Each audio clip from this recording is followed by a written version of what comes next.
Cuando mi hija murió en circunstancias sospechosas, heredé una vieja cabaña en el campo, mientras que mi yerno se quedó con $116 millones y la mansión en la playa. 2 días después, lo que encontré en esa cabaña hizo que su casa se llenara de policías. Suscríbanse al canal para más historias como esta y comenten desde qué ciudad nos están viendo. Me llamo Héctor y tengo 54 años. Hace 3 semanas enterré a mi hija, Sofía. Hoy me enteré de que ella no quería que yo tuviera nada. La oficina del abogado olía a cuero viejo y a decepción. Me senté en una silla incómoda, con las manos entrelazadas en el regazo, tratando de procesar lo que acababa de escuchar. Estaban leyendo el testamento de Sofía y, con cada palabra, me sentía más pequeño, más invisible. A mi amado esposo, Ricardo, continuó el abogado con su voz monótona. Le dejo nuestra mansión frente al mar valorada en $12 millones, junto con toda mi cartera de inversiones, por un total de $104 millones. Ricardo apretó la mano de su madre, ambos con expresiones de satisfacción apenas contenida. Su madre, Cecilia, había dejado claro desde el momento en que entré que me consideraba un invitado no deseado en esta lectura. De hecho, quitó su bolso de la silla a su lado cuando intenté sentarme. Y a mi padre, Héctor Medina, el abogado hizo una pausa, mirándome con lo que podría haber sido lástima. Le dejo la propiedad de la cabaña ubicada en el 1847 del Camino de los Pinos. Eso fue todo. Una cabaña. Conocía el lugar. Una choza en ruinas en las montañas que Sofía había comprado hace años pero que nunca visitó. El techo tenía goteras, los cimientos se estaban agrietando y valía quizás $20,000 en un buen día.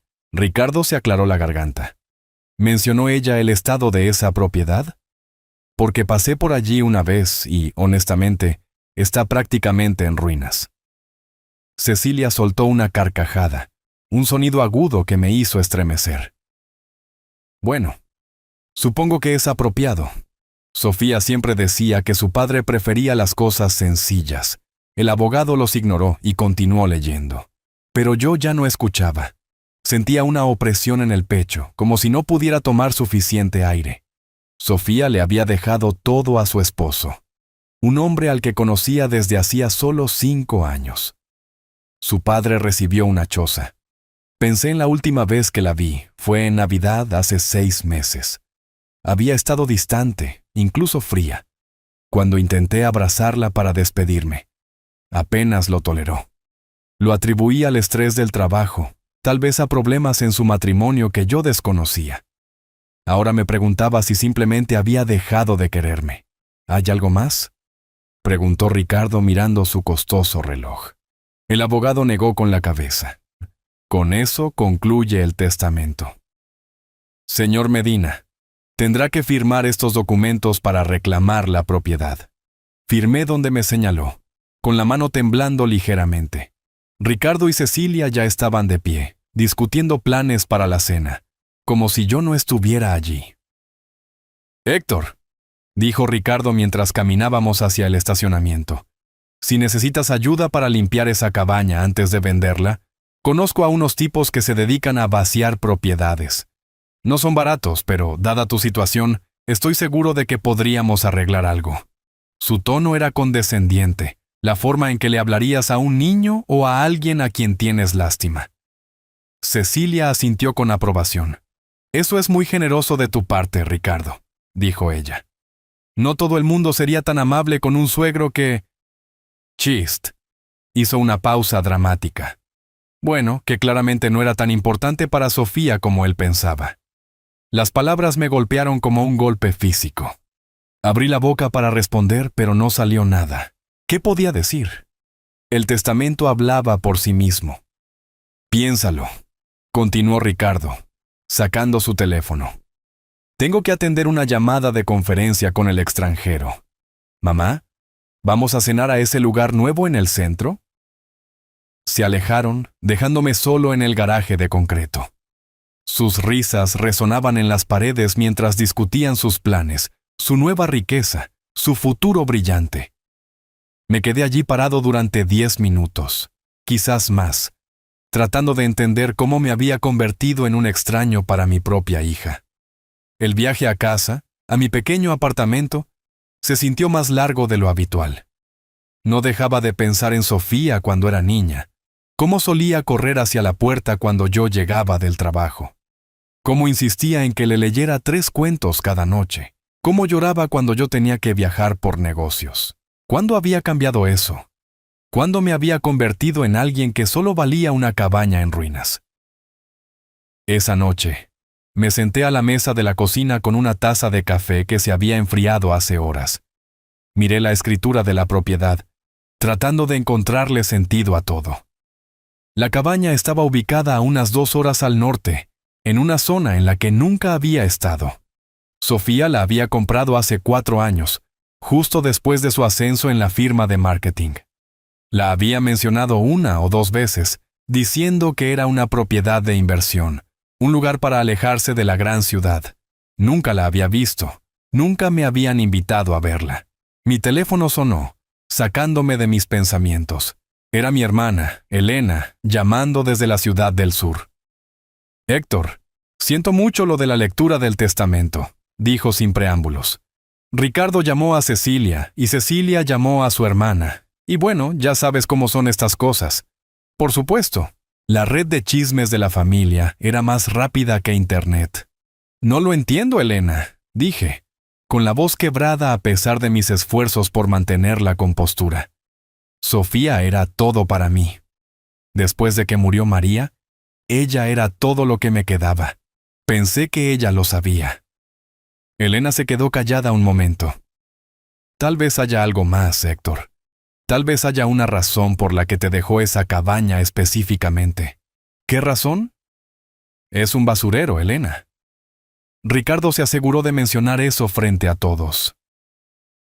«No lo sé», admitió ella. Pero Sofía era inteligente. No hacía nada sin una razón. Después de colgar, me serví un whisky y me senté en mi pequeño balcón. Las luces de la ciudad se veían borrosas a través de mis lágrimas, y por primera vez desde el funeral de Sofía, me permití llorar de verdad. No el dolor digno y controlado que había mostrado en el servicio, sino los sollozos crudos y feos de un hombre que había perdido todo lo que importaba. Lloré por mi hija, por la relación que creía que teníamos, por el padre que aparentemente no había logrado ser. Lloré por mi esposa, María, que había muerto hace 10 años, y no pudo ver en qué se había convertido nuestra hija. Y sobre todo, lloré por mí mismo, por la soledad que se extendía ante mí como un camino vacío. Para cuando me fui a la cama, había tomado una decisión. Conduciría hasta la cabaña mañana, evaluaría los daños y la pondría en el mercado lo más rápido posible. Tomaría cualquier dinero que pudiera obtener de ella e intentaría construir algún tipo de vida para mí. Tal vez mudarme más cerca de Elena, donde al menos alguien todavía quería que estuviera cerca. No tenía idea de que el mañana cambiaría todo lo que creía saber sobre mi hija, sobre su muerte y sobre el hombre con el que se había casado. El viaje hacia el Camino de los Pinos me llevó a través de sinuosas carreteras de montaña que nunca había visto. Mi viejo auto luchaba con las pendientes empinadas, y me encontré preguntándome por qué Sofía compraría una propiedad en un lugar tan remoto. No era propio de ella elegir el aislamiento sobre la conveniencia. Cuando finalmente encontré el número 1847, mi corazón se hundió. Ricardo no había exagerado. La cabaña parecía haber estado abandonada durante décadas, no solo unos pocos años. El revestimiento de madera estaba gris y desgastado por la intemperie. Varias tejas se habían caído del techo y el porche delantero se inclinaba peligrosamente hacia un lado. Aparqué en lo que solía ser una entrada, pero que ahora era principalmente maleza y grava. El silencio era total. Sin tráfico, sin vecinos, solo el susurro del viento entre los pinos. Me senté en mi coche unos minutos, reuniendo el valor para entrar. La puerta principal estaba cerrada, pero la llave estaba exactamente donde Sofía la había dejado, según su abogado, debajo de una piedra falsa junto a los escalones. La cerradura estaba rígida, como si no se hubiera usado en meses, tal vez más. Por dentro, la cabaña estaba peor de lo que había imaginado. El polvo cubría todo, y el aire olía a humedad y a encierro. Había excrementos de ratón en las esquinas, y podía escuchar algo corriendo dentro de las paredes. El grifo de la cocina goteaba constantemente en un fregadero manchado de marrón por el óxido. Caminé por el pequeño espacio, haciendo inventario. Sala de estar con chimenea de piedra, cocina pequeña, un dormitorio y un baño que me hizo agradecer haber usado el baño de la gasolinera en el camino. Todo el lugar no podía tener más de 55 metros cuadrados. Lo que más me llamó la atención fue lo vacío que se sentía. No solo de personas, sino de personalidad.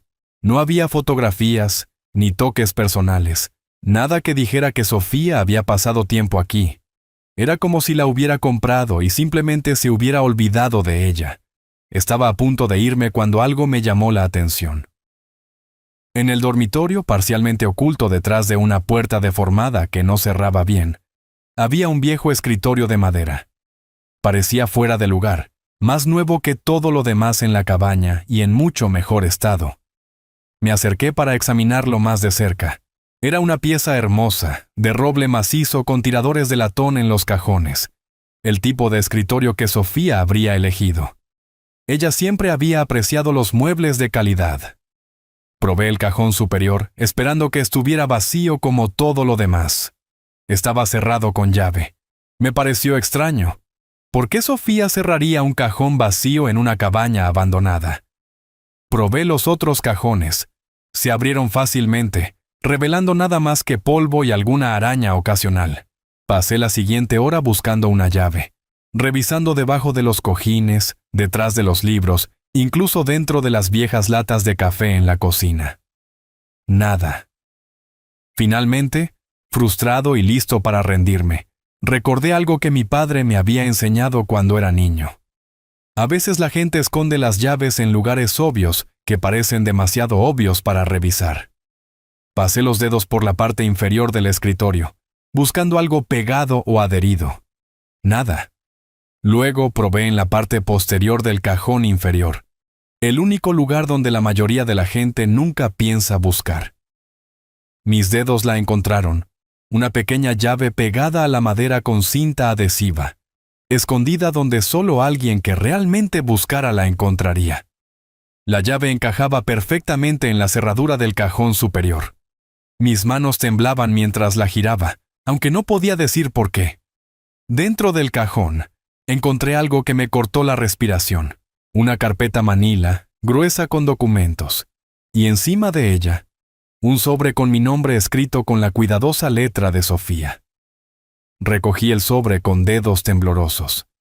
Estaba sellado y pesado, como si contuviera varias páginas. Me senté en la silla del escritorio, mirando mi nombre en el sobre. ¿Por qué Sofía me dejaría una carta en un cajón cerrado en una cabaña de la que nunca me había hablado? Lo abrí con cuidado, sin querer rasgar lo que hubiera dentro. 3 hojas de papel cubiertas con la letra de Sofía. La fecha en la parte superior era de hace 6 meses, justo alrededor de Navidad, la última vez que la había visto. «Papá», comenzaba, y mis ojos se llenaron de lágrimas inmediatamente. No me había llamado papá en años, no desde que había empezado a salir con Ricardo. Si estás leyendo esto, significa que me ha pasado algo y has encontrado el camino a la cabaña como esperaba que lo hicieras. Sé que debes estar confundido y dolido por el testamento. ¿Por qué Ricardo se quedó con todo y tú solo con este viejo lugar? Necesito que entiendas que no fue porque no te quisiera. Fue porque te quiero más que a nada en el mundo. Tuve que dejar de leer y secarme los ojos. El alivio fue abrumador, pero se mezcló con una creciente sensación de pavor. ¿Por qué escribiría Sofía una carta así? ¿Y qué quería decir con que le pasara algo? Continué leyendo. «Papá, he descubierto algo sobre Ricardo, algo terrible. No te lo puedo decir directamente porque él vigila todo. Mi teléfono, mis correos electrónicos, incluso mis conversaciones. Se ha vuelto sospechoso y controlador, y tengo miedo de lo que podría hacer si supiera que lo he descubierto. Compré esta cabaña como un lugar seguro, un lugar que él no conoce, donde podría guardar pruebas y escribir lo que he aprendido. Si me pasa algo, necesito que sepas la verdad. Ricardo no es quien finge ser. La carpeta en este cajón contiene estados de cuenta bancarios, correos electrónicos que imprimí antes de que pudiera borrarlos y fotografías que tomé en secreto. Está robando dinero, papá. No a mí, sino a sus clientes. Trabaja como asesor financiero para personas mayores adineradas y ha estado moviendo su dinero a cuentas que él controla. Lo descubrí por accidente. Estaba usando su computadora cuando la mía falló y vi correos electrónicos que olvidó borrar. Al principio, pensé que era un error, pero cuanto más investigaba, más me daba cuenta de lo profundo que es esto. Ha robado millones de dólares a personas que confiaban en él. Mis manos temblaban tanto que apenas podía sostener la carta. Esto no podía ser real. Ricardo era exitoso, respetado. Conducía coches caros y vestía trajes de $1,000. No necesitaba robar. Pero entonces recordé algo que siempre me había molestado. Cuando Sofía me presentó a Ricardo por primera vez, dijo que era asesor financiero. Pero cada vez que le hacía preguntas específicas sobre su trabajo, cambiaba de tema o daba respuestas vagas. Yo había asumido que solo estaba siendo modesto o que no podía discutir información de los clientes. Me obligué a seguir leyendo. La peor parte, papá, es que creo que él sabe que yo sé. Ha estado actuando extraño, haciéndome preguntas sobre lo que hago en mi computadora, revisando mi teléfono cuando cree que no estoy mirando. Ayer, me preguntó si había estado revisando su oficina. Mentí y dije que no. Pero me di cuenta de que no me creyó. Tengo miedo, papá. Tengo miedo de lo que podría hacer para mantener este secreto.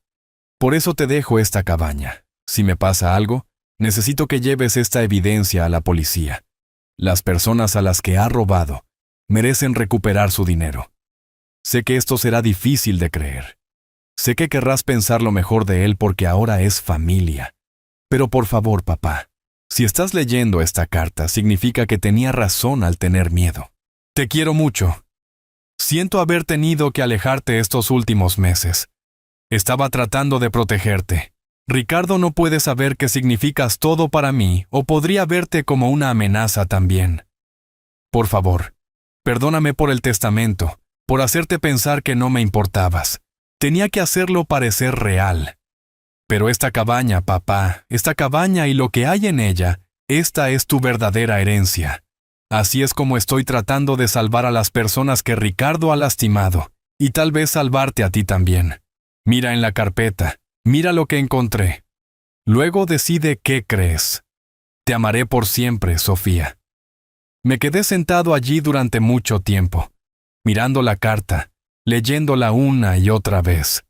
Mi hija había temido por su vida. Murió solo 2 meses después de escribir esto, en lo que todos dijeron que fue un accidente trágico, una caída por las escaleras en casa mientras Ricardo estaba en el trabajo. Con manos temblorosas, alcancé la carpeta manila. Dentro había estados de cuenta bancarios, correos electrónicos impresos y fotografías de documentos. A medida que comenzaba a leerlos, una cosa se volvió terriblemente clara. Mi hija tenía razón al tener miedo. Y ahora, mirando la evidencia que ella había muerto tratando de preservar, me di cuenta de que Ricardo podría haberse salido con la suya con el crimen perfecto. Esparcí los documentos de Sofía sobre el escritorio, con la mano aún temblando por leer su carta. El sol de la tarde se filtraba a través de las ventanas sucias de la cabaña, proyectando largas sombras sobre lo que mi hija había muerto tratando de proteger. El primer estado de cuenta bancario que recogí pertenecía a alguien llamado Doña Elvira. Según el membrete, tenía 83 años y vivía en una residencia de ancianos. El estado de cuenta mostraba un saldo de más de $2 millones en enero, pero para marzo había retiros masivos, 50,000 aquí, 75,000 allá, todos marcados como transferencias de inversión autorizadas por el asesor financiero. Para junio, el saldo de la cuenta de doña Elvira era de menos de $30,000. Encontré estados de cuenta similares para otros 6 clientes mayores. Don Humberto, de 91 años, había visto sus ahorros de jubilación de $1,800,000 reducidos a casi nada. Marta, de 74 años, perdió todo excepto su seguridad social. El patrón era siempre el mismo. Grandes retiros marcados como inversiones autorizados por su asesor financiero de confianza, Ricardo. Se me revolvió el estómago al darme cuenta de lo que estaba viendo. Estos no eran solo números en un papel, eran personas reales, personas mayores que habían trabajado toda su vida para ahorrar este dinero, personas que confiaban en Ricardo para ayudarlos, para proteger los ahorros de toda su vida. En cambio, les había robado sistemáticamente.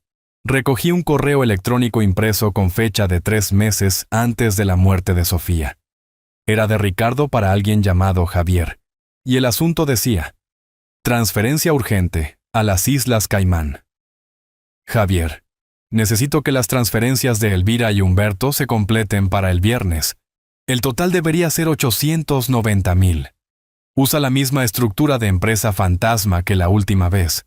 Doña Elvira está haciendo preguntas sobre sus estados de cuenta, y creo que el hijo de don Humberto podría estar sospechando. Necesitamos movernos más rápido. Había un correo electrónico de respuesta.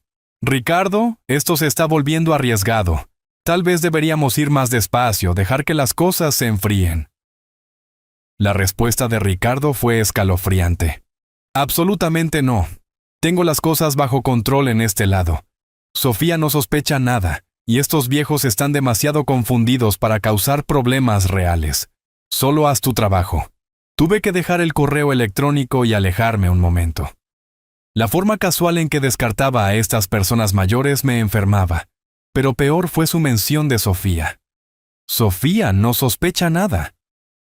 Este correo electrónico tenía fecha de solo unas semanas, antes de que ella escribiera la carta que yo había encontrado. Ella había sospechado. Ella lo sabía. Y de alguna manera Ricardo lo había descubierto. Me obligué a seguir leyendo la evidencia. Sofía había sido minuciosa, metódica. Había impreso correos electrónicos, fotografiado documentos cuando Ricardo no estaba en casa, incluso grabado conversaciones telefónicas en su celular. Una fotografía mostraba una nota escrita a mano con la letra de Ricardo. D. Condición cardíaca, sin familia cerca. DH. Demencia temprana. Hijo en otra ciudad. M. Diabetes. La hija revisa la cuenta mensualmente. Ten cuidado. Había perfilado a sus víctimas, identificado sus debilidades, sus vulnerabilidades. Doña Elvira, sin familia cerca. Don Humberto, con demencia. Había elegido a las personas que tenían menos probabilidades de darse cuenta de su robo, menos probabilidades de defenderse. Encontré otra carpeta escondida debajo de la primera. Esta contenía las notas escritas a mano de la propia Sofía. Su escritura era urgente, a veces apenas legible, como si hubiera estado corriendo para plasmar sus pensamientos en papel. 15 de marzo. Encontré autorizaciones de transferencia en la oficina de Ricardo en casa. Las firmas de los clientes no coinciden con sus tarjetas de firma. Creo que las está falsificando. 22 de marzo. Llamé al Banco Nacional, fingiendo ser la sobrina de doña Elvira. Dijeron que ella había estado preguntando sobre su dinero faltante, pero Ricardo les dijo que se estaba confundiendo por su vejez y que no deberían preocuparla con detalles. 3 de abril. Ricardo me preguntó de nuevo qué hago cuando no está en casa. Está sospechando. Necesito tener más cuidado. 18 de abril. Encontré drogas en su coche. Eso explica los cambios de humor, la paranoia. ¿Cómo no vi esto antes? 25 de abril. Él lo sabe. Estoy segura de que sabe que he estado en su oficina. Esta mañana me preguntó si había movido algo en su escritorio. Dije que no, pero se me quedó mirando como si no me creyera. Tengo miedo. La entrada final tenía fecha de solo una semana antes de su muerte. 1 de mayo. Ricardo llegó a casa temprano ayer y me encontró en su oficina. Le dije que estaba buscando un bolígrafo, pero se volvió loco, gritando sobre la privacidad y la confianza. Me agarró del brazo tan fuerte que me dejó moretones. Luego, más tarde, se disculpó. Dijo que estaba estresado por el trabajo, pero vi algo en sus ojos, algo frío. Creo que me va a matar. Dejé caer el cuaderno, con el corazón latiendo con fuerza. Sofía lo sabía. En su última semana, sabía que Ricardo estaba planeando hacerle daño. La idea de mi hija viviendo con miedo, atrapada en su propia casa con un hombre que planeaba su asesinato, era casi insoportable. Recogí el último artículo de la carpeta, una pequeña grabadora digital del tipo que usan los periodistas. Mis manos temblaban mientras presionaba reproducir. La voz de Ricardo llenó la cabaña tan clara que era como si estuviera parado justo a mi lado. Te lo dije, Javier. No podemos ir más despacio ahora. Tengo el poder notarial de la señora Marta y la familia de don Humberto cree que su padre solo está confundido. Podemos vaciar ambas cuentas antes de que alguien sospeche. Había otra voz, presumiblemente Javier. ¿Qué hay de Sofía? Dijiste que estaba haciendo preguntas. Sofía no será un problema por mucho más tiempo. La voz de Ricardo era fría, práctica. He estado poniendo pequeñas cantidades de anticongelante en su café, solo lo suficiente para enfermarla, para que parezca que está desarrollando algún tipo de condición neurológica. En unas semanas tendrá un accidente, tal vez se caiga por las escaleras. Estas cosas pasan. Mi sangre se heló. Anticongelante. Había estado envenenando lentamente a mi hija, planeando matarla y hacer que pareciera un accidente. La grabación continuó. Una vez que Sofía se haya ido, seré el viudo afligido con acceso a su fondo fiduciario. Además, su padre está fuera del panorama. Ella apenas le habla ya. Nadie cuestionará nada. Tuve que apagar la grabadora. No podía escuchar más. Ricardo había planeado todo. Había aislado sistemáticamente a Sofía de mí, robado millones a ancianos vulnerables, y luego asesinado a mi hija cuando ella descubrió sus crímenes. Y se había salido con la suya. La policía había dictaminado que la muerte de Sofía fue un accidente. Él había heredado todo, tal como lo había planeado. Vivía en la casa de la playa de ella, gastando su dinero, mientras sus víctimas luchaban por entender a dónde habían ido los ahorros de toda su vida. Me senté en la creciente oscuridad de la cabaña, rodeado de pruebas del asesinato de mi hija y de los otros crímenes de su asesino. Sofía había tenido razón al tener miedo. Tenía razón sobre todo. Pero también había sido inteligente. Había reunido pruebas, documentado todo, dejándolo donde solo yo lo encontraría. Incluso en la muerte, estaba tratando de proteger a las personas que Ricardo había lastimado. Miré mi teléfono. No había señal en lo profundo de las montañas. Tendría que conducir de regreso al pueblo para llamar a la policía. Pero primero, necesitaba asegurarme de tener todo, que entendía el alcance total de lo que Ricardo había hecho.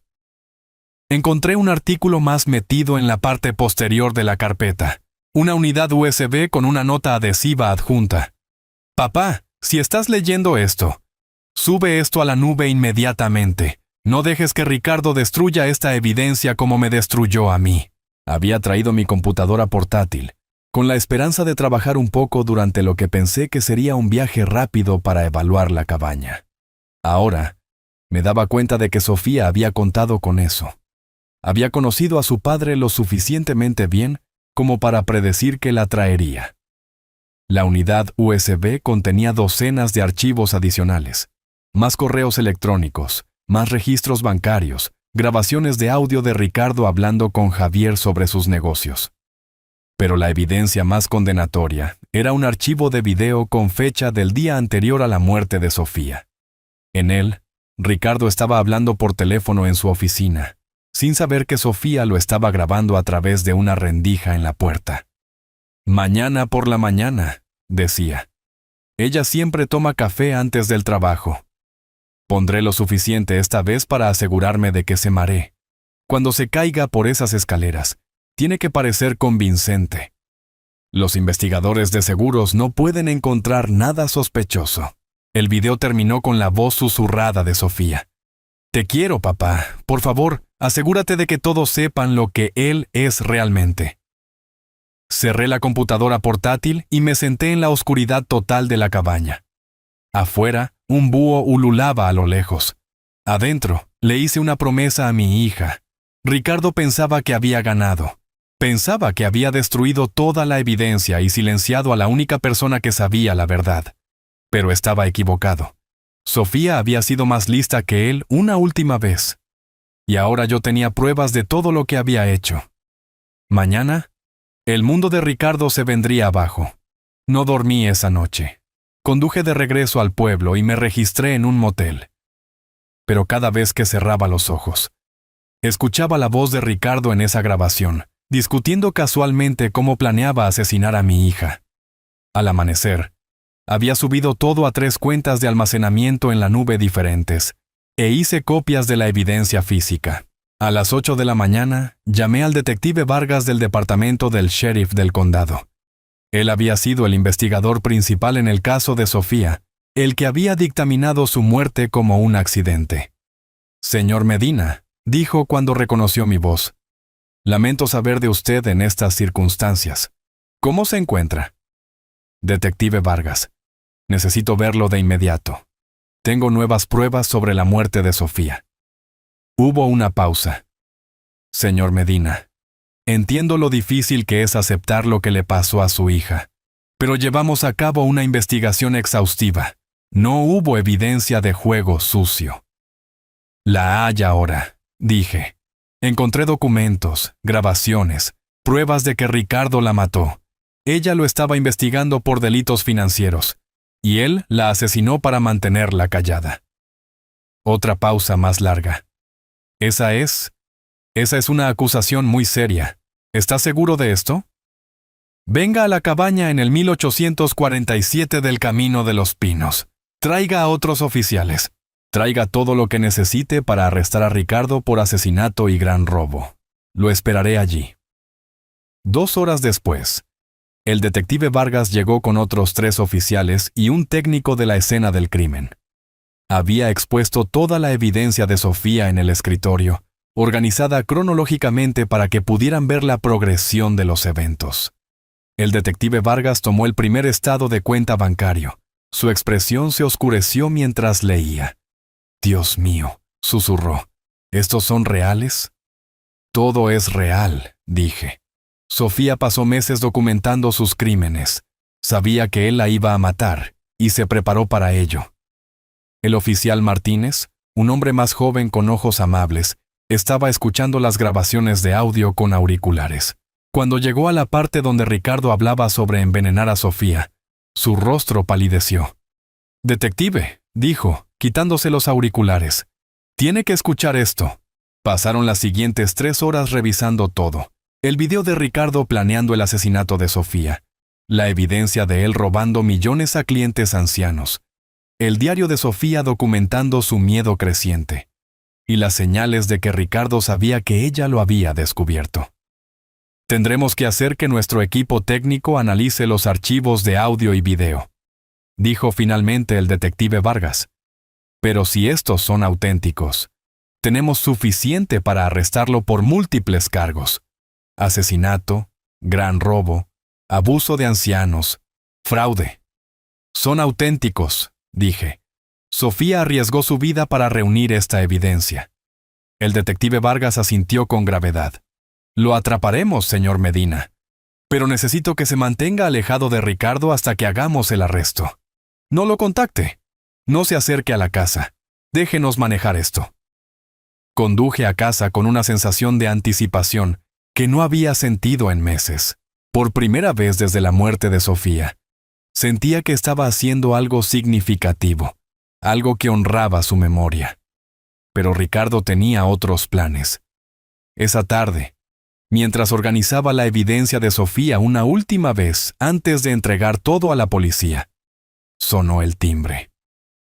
A través de la mirilla, vi a Ricardo parado en mi porche, vistiendo uno de sus trajes caros y su sonrisa ensayada.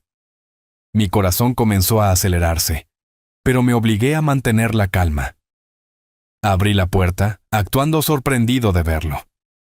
«Ricardo», dije, «¿qué te trae por aquí?»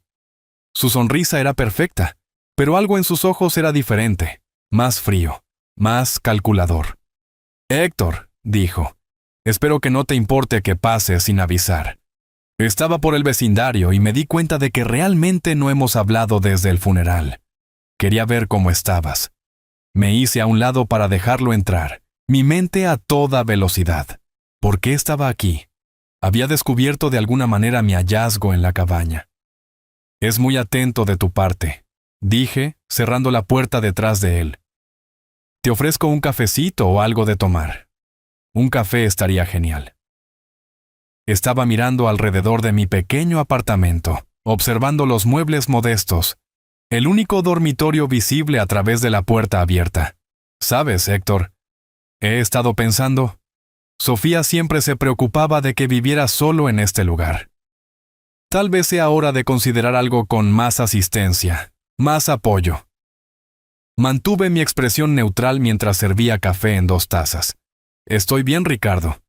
He vivido aquí durante 15 años. Estoy seguro de que sí». Aceptó el café y se sentó en mi sofá, poniéndose cómodo. «Pero las cosas cambian. La gente envejece. Necesitan ayuda que antes no necesitaban. Sofía solía mencionar que le preocupaban tus finanzas, tu salud. Eso era una mentira. Sofía nunca le había expresado tales preocupaciones porque apenas me hablaba en los últimos años de su vida. Pero le seguí el juego.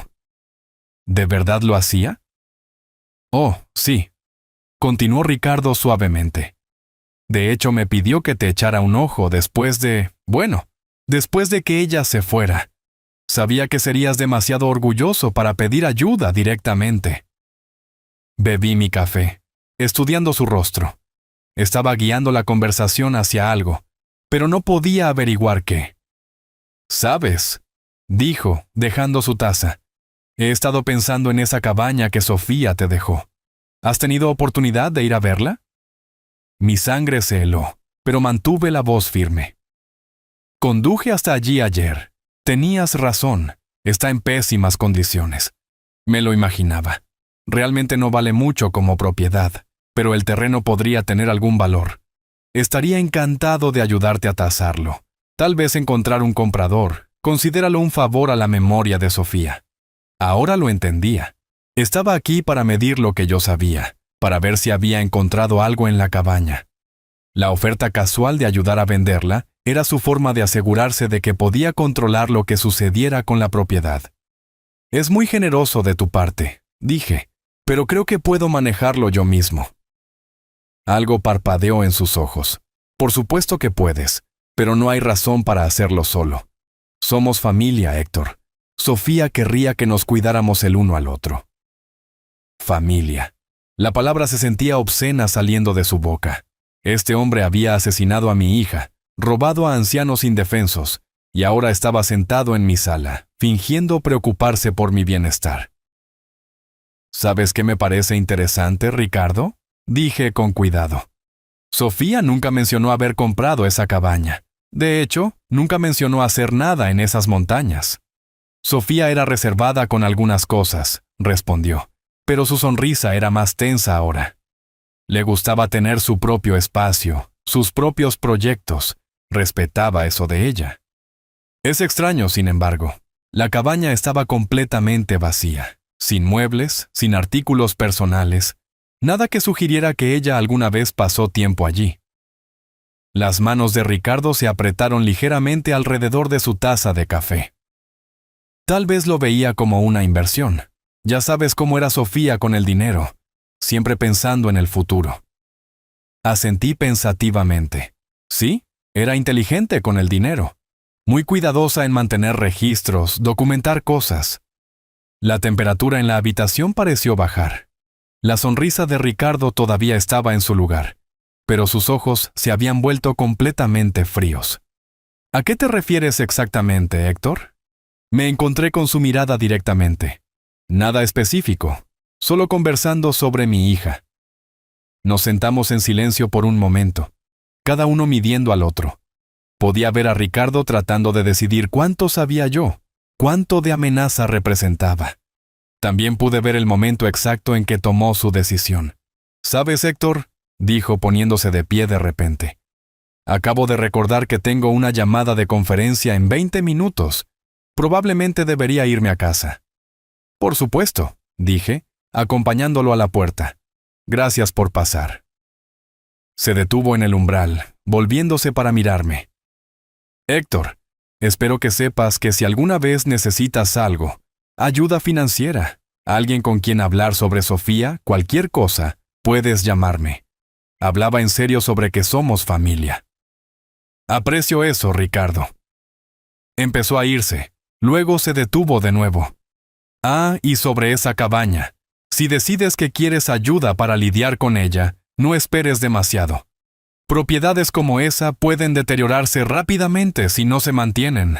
A veces es mejor cortar por lo sano temprano». La amenaza era sutil, pero inconfundible. Me estaba diciendo que vendiera la cabaña rápidamente antes de encontrar algo que no debiera encontrar. Demasiado tarde para eso.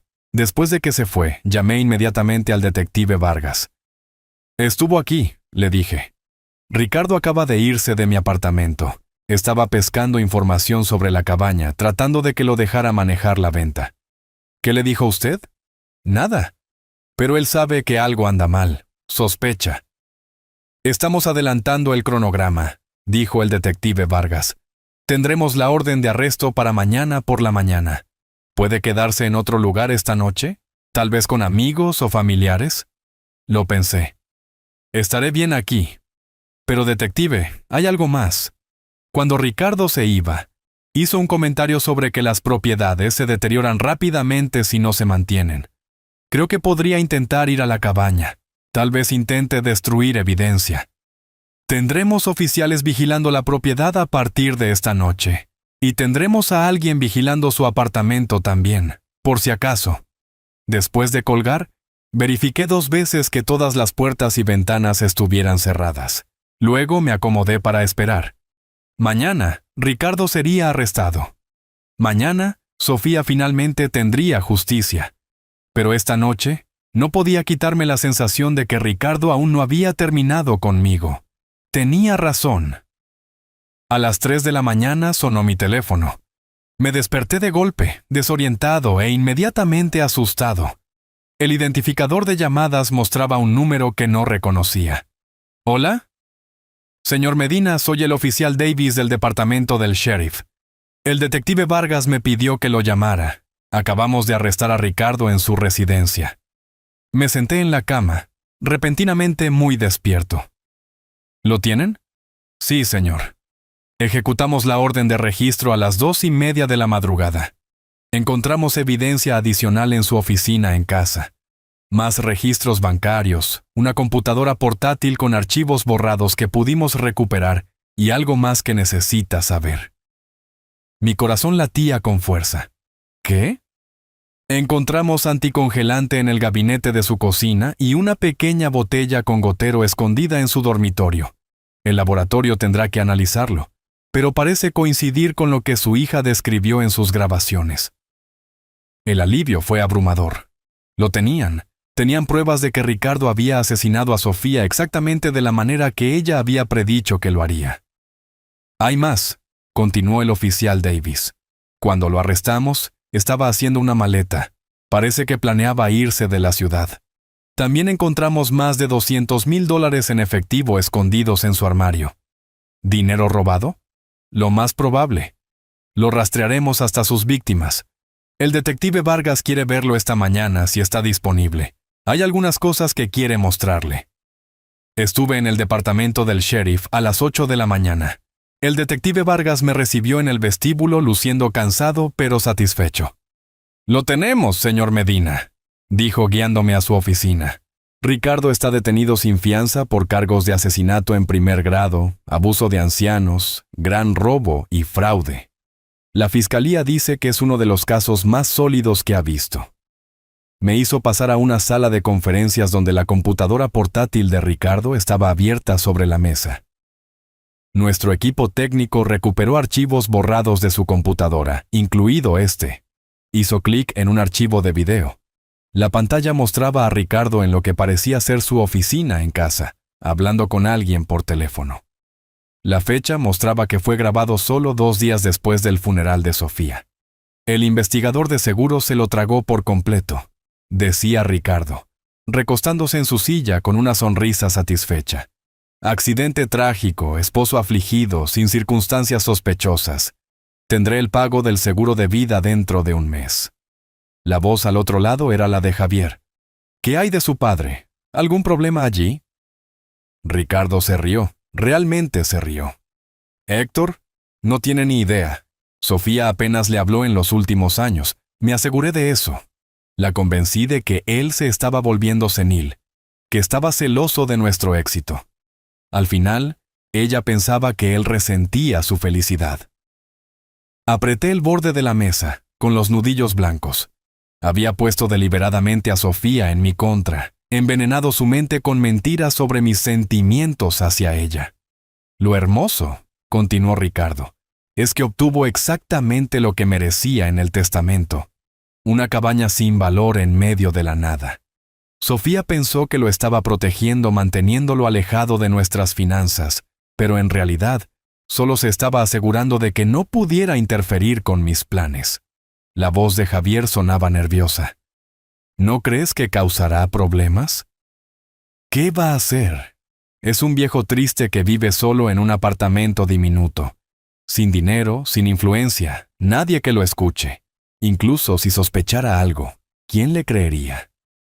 El video continuó durante varios minutos más, con Ricardo detallando sus planes para liquidar más cuentas de sus víctimas y transferir el dinero al extranjero.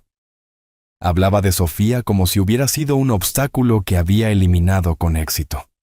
Nada más. El detective Vargas apagó el video. Quería que viera esto porque probaba algo importante. Sofía nunca dejó de quererlo, señor Medina. Ricardo la manipuló, le mintió sobre sus sentimientos. Ella no eligió dejarlo de lado. Fue engañada para hacerlo. Tuve que tomarme un momento para recomponerme. Todos esos meses preguntándome qué había hecho mal. ¿Por qué Sofía se había vuelto tan distante? ¿Por qué parecía resentirme? No había sido real. Ricardo lo había orquestado todo. «Hay algo más», dijo el detective Vargas suavemente. «Encontramos esto en las pertenencias de Sofía en la casa. Ricardo lo había escondido, pero nuestra búsqueda fue exhaustiva. Me entregó un pequeño diario de cuero que nunca había visto antes. Este es el verdadero diario de Sofía, el que guardaba en casa. Cuenta una historia diferente a la que Ricardo quería que viéramos. Lo abrí en una página al azar con fecha de aproximadamente 1 año antes de la muerte de Sofía. Estoy tan confundida sobre papá. Ricardo sigue diciéndome cosas que papá dijo que pensaba que estaba cometiendo un error al casarme con Ricardo, que ha estado preguntando a la gente sobre nuestras finanzas, que parece celoso de nuestro éxito. Pero nada de eso suena como papá. Cuando trato de hablar con Ricardo al respecto, solo dice que está tratando de protegerme de ser lastimada. Quiero tanto a papá. Extraño la relación que solíamos tener. Pero Ricardo dice que eso es solo nostalgia, que las personas cambian a medida que envejecen, que papá probablemente está desarrollando algún tipo de demencia que lo hace paranoico y resentido. Ya no sé qué creer. Otra entrada de 6 meses después. Algo anda mal. Ricardo me mostró un correo electrónico que dice que papá envió, pidiendo dinero y diciendo cosas terribles sobre Ricardo. Pero la escritura no suena como papá en absoluto. Cuando llamé para confrontarlo al respecto, papá parecía genuinamente confundido.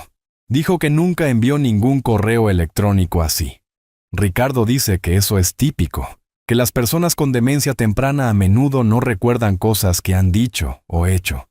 Pero estoy empezando a preguntarme si Ricardo me está mintiendo sobre papá. La entrada final que leí tenía fecha de solo 2 semanas antes de su muerte.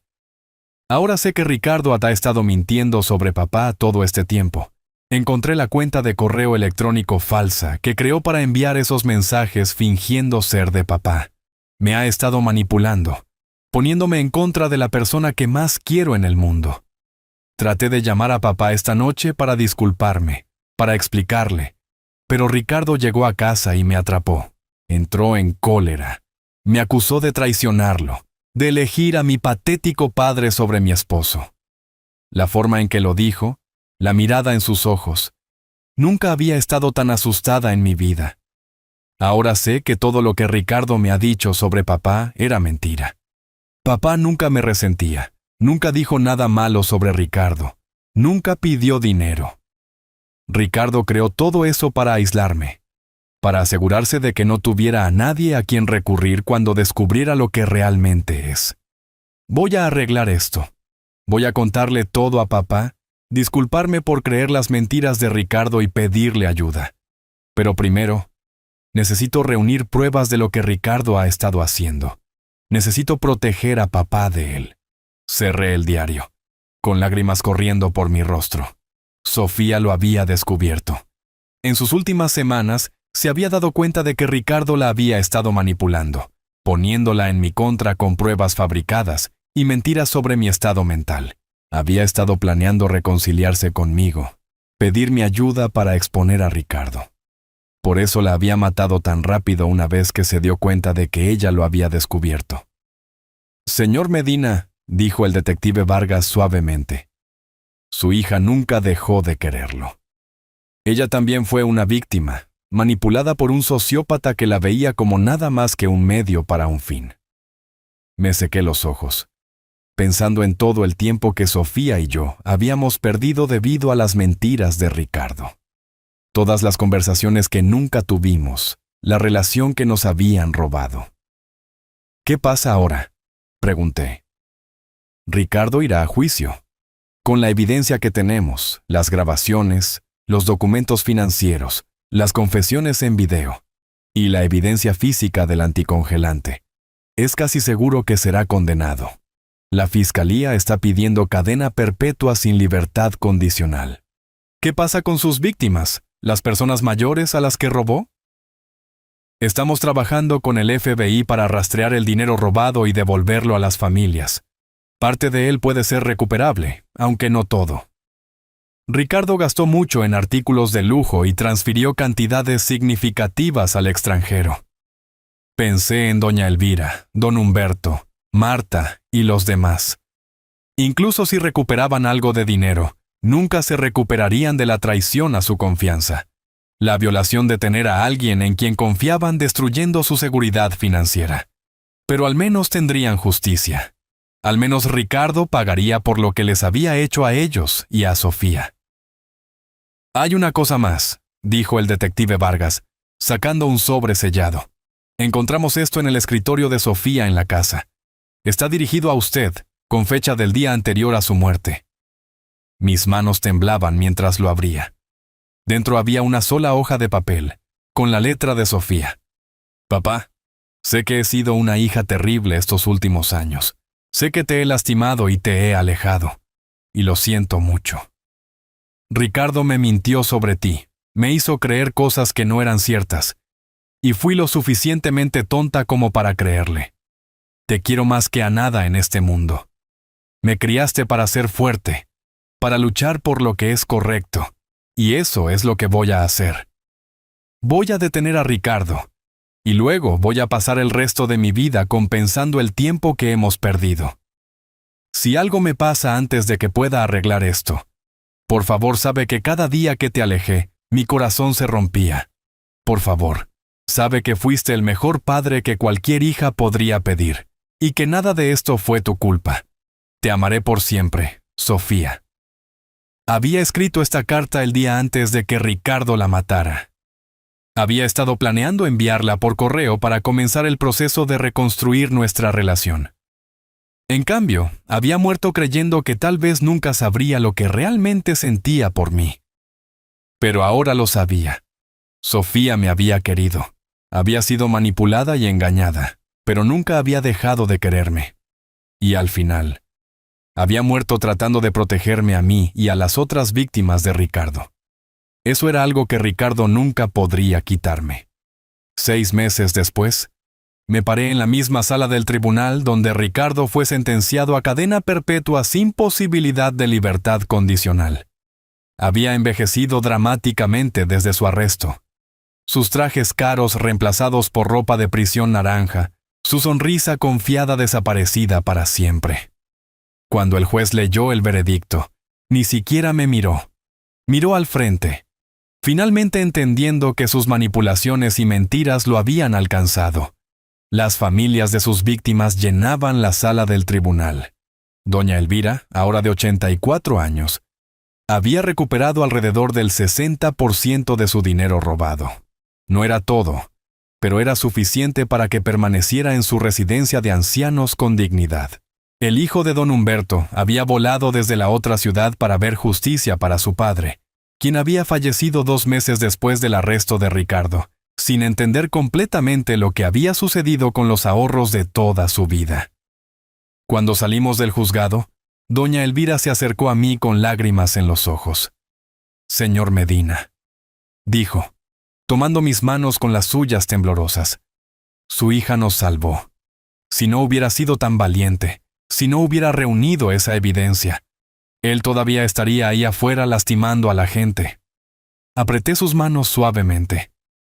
Ella estaría contenta de saber que se hizo justicia. Los procedimientos legales habían revelado aún más crímenes de Ricardo. El FBI había descubierto que él y Javier habían estado ejecutando su operación durante más de 3 años, robando a docenas de clientes ancianos en varios estados. El robo total excedió los $15 millones, lo que lo convierte en uno de los casos de fraude a personas mayores más grandes en la historia de la región. Más importante para mí, la investigación había descubierto el alcance total de la manipulación de Ricardo sobre Sofía. Los registros telefónicos mostraban que había estado interceptando sus llamadas y mensajes de texto, impidiendo que muchos de mis intentos de comunicarme con ella llegaran. Había creado cuentas de redes sociales falsas para enviarme mensajes crueles que parecían provenir de ella e incluso había contratado a alguien para que me llamara fingiendo ser Sofía, diciendo cosas hirientes diseñadas para que dejara de intentar contactarla. La profundidad de su engaño era asombrosa. Durante 3 años, había destruido sistemáticamente mi relación con mi hija, todo mientras planeaba eventualmente asesinarla por su herencia. Pero Sofía había sido más lista que él al final. Después del juicio, conduje de regreso a la cabaña en el Camino de los Pinos. Parecía completamente diferente ahora. Había pasado los últimos meses renovándola, convirtiéndola de una choza en ruinas en un refugio cómodo. El techo fue reparado, los cimientos estabilizados, y el interior completamente remodelado con electrodomésticos y muebles modernos. Pero había mantenido el escritorio de Sofía exactamente como ella lo dejó, como un recordatorio de su coraje y amor. La cabaña se encontraba en 12 acres de hermoso bosque de montaña, con un arroyo que corría por la parte trasera de la propiedad y vida silvestre que me recordaba a diario la paz que Sofía había tratado de darme. Ella había elegido este lugar cuidadosamente, lo suficientemente remoto para la privacidad, pero lo suficientemente accesible para que yo pudiera vivir aquí cómodamente, porque eso es lo que había decidido hacer. Vendí mi apartamento en la ciudad y me mudé a las montañas permanentemente. El dinero del seguro de vida de la póliza de Sofía, dinero que Ricardo nunca llegó a tocar, había sido más que suficiente para renovar la cabaña y prepararme para una jubilación cómoda. Pero más que eso, había descubierto algo en la cabaña que incluso Sofía no sabía que me había dejado. Mientras hacían renovaciones, los contratistas habían encontrado un segundo compartimento oculto en los cimientos de la cabaña. Dentro había una llave de caja de seguridad y una nota con la letra de Sofía. Papá, fondo de emergencia en caso de que Ricardo intente llevarse todo. Caja 2847 en el banco de confianza de la montaña. Te quiero, Sofía. La caja de seguridad contenía $400,000 en efectivo y monedas de oro, dinero que Sofía había estado apartando en secreto durante años, mucho antes de descubrir los crímenes de Ricardo. Había estado preparándose para la posibilidad de que pudiera necesitar dejarlo, y se había asegurado de que yo estuviera provisto si algo le sucedía. Incluso cuando pensaba que yo la había rechazado. Incluso cuando Ricardo le estaba llenando la cabeza con mentiras sobre mis sentimientos hacia ella. Ella me había estado protegiendo. Había estado planeando mi futuro, asegurándose de que yo estuviera seguro sin importar lo que pasara. Ese era el tipo de hija que siempre había sido, y la manipulación de Ricardo nunca había cambiado eso realmente. Me paré en la nueva terraza de la cabaña, mirando hacia el bosque mientras el sol se ponía detrás de las montañas. En mi mano había una carta que recibí esa mañana, una nota de Cecilia, la madre de Ricardo, pidiendo visitarme. Ella había escrito: Señor Medina, sé que no tengo derecho a pedir esto después de cómo lo traté, pero me pregunto si podríamos vernos. Necesito disculparme por las cosas terribles que dije e hice. Necesito que sepa que fui engañada por Ricardo al igual que Sofía. Pensé que era un buen hombre que amaba a mi hijo, pero ahora veo que nos estaba usando a todos. Le había respondido aceptando encontrarme con ella la próxima semana, no porque necesitara su disculpa, sino porque entendía lo que era ser manipulado por Ricardo. Ella había perdido a su hijo en prisión, al igual que yo había perdido a mi hija por asesinato. Ambos éramos víctimas de sus mentiras. El aire de la tarde era fresco y limpio, lleno de los sonidos de los pájaros acomodándose para pasar la noche. Entré y me senté en el escritorio de Sofía, sacando una foto que había encontrado entre sus pertenencias ocultas. Una foto de nosotros dos de su graduación universitaria, ambos sonriendo, su brazo alrededor de mis hombros. Había pensado ese día que teníamos tantos años por delante, tantos momentos para compartir. Ricardo nos había robado esos años, pero no había podido robar el amor que habíamos compartido, o el amor que Sofía había tratado de proteger, incluso cuando estaba muriendo. Sobre el escritorio había un diario de cuero que yo había empezado a llevar.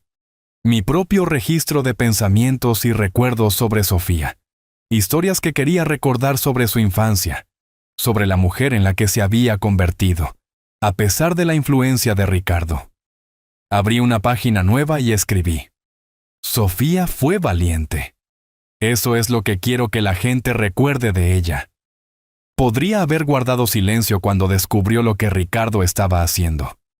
Podría haberse protegido fingiendo no saber. En cambio, eligió reunir pruebas, documentar sus crímenes, para asegurarse de que incluso si él la mataba, no se saldría con la suya destruyendo la vida de otras personas. Murió protegiendo a personas que nunca había conocido. Extraños ancianos que confiaron en la persona equivocada con los ahorros de toda su vida. Murió protegiéndome, asegurándose de que yo tuviera la verdad, incluso si no podía tenerla a ella. Ricardo pensó que había ganado cuando la aisló de mí, cuando la convenció de que yo no la quería, pero se equivocó. El amor no muere por mentiras y manipulación. Perdura y encuentra una manera de sobrevivir incluso en las peores circunstancias. El amor de Sofía por mí y el mío por ella sobrevivió a todo lo que Ricardo hizo para tratar de destruirlo. Y ahora, viviendo en el lugar que ella eligió para mí, rodeado por la evidencia de cuánto le importaba, entiendo que el amor es verdaderamente más fuerte que la muerte. Cerré el diario y caminé hacia la ventana. Las primeras estrellas aparecían en el cielo claro de la montaña y en algún lugar del bosque, un búho llamaba a su pareja. Por primera vez desde la muerte de Sofía, me sentí verdaderamente en paz. Ricardo estaba en prisión donde pertenecía. Sus víctimas habían recibido justicia y tanta restitución como fuera posible. La verdad sobre el amor de Sofía por mí había sido revelada, lavando meses de dolor y dudas. Lo más importante, estaba viviendo la vida que Sofía había querido para mí. Seguro, cómodo, rodeado de belleza y paz. Ella me había dado este lugar, este santuario, junto con la seguridad financiera para disfrutarlo. Mañana continuaría el trabajo que había comenzado, escribiendo cartas a periódicos y agencias de aplicación de la ley sobre el fraude a personas mayores, compartiendo la historia de Sofía para ayudar a proteger a otras familias de personas como Ricardo. Había contactado a un documentalista que quería contar la historia de Sofía para honrar su coraje y ayudar a educar a la gente sobre las señales de advertencia del abuso financiero. La muerte de Sofía no sería en vano. Su coraje continuaría protegiendo a la gente mucho después de que Ricardo se hubiera ido. Pero esta noche, simplemente me senté en la terraza que ella, sin saberlo, me había regalado, escuchando los sonidos pacíficos del bosque, agradecido por una hija que me había querido lo suficiente, como para ser más lista que un asesino, y dejarme no solo evidencia de sus crímenes, sino prueba de su amor duradero. Ricardo había tratado de destruirnos a ambos, pero habíamos sobrevivido. Sofía a través de la justicia que había hecho posible, y yo a través de la nueva vida que ella me había proporcionado. Al final, el amor y el coraje habían derrotado a la manipulación y el asesinato. Sofía habría estado orgullosa de esa victoria, y yo planeaba pasar el resto de mi vida asegurándome de que su sacrificio continuara importando. La cabaña en el Camino de los Pinos había parecido una broma cruel cuando la heredé por primera vez. Ahora, entendía que era el regalo más grande que una hija podía darle a su padre. No solo un hogar, sino un testimonio de amor que ninguna cantidad de maldad podía destruir. Finalmente estaba en casa, y Sofía finalmente estaba en paz.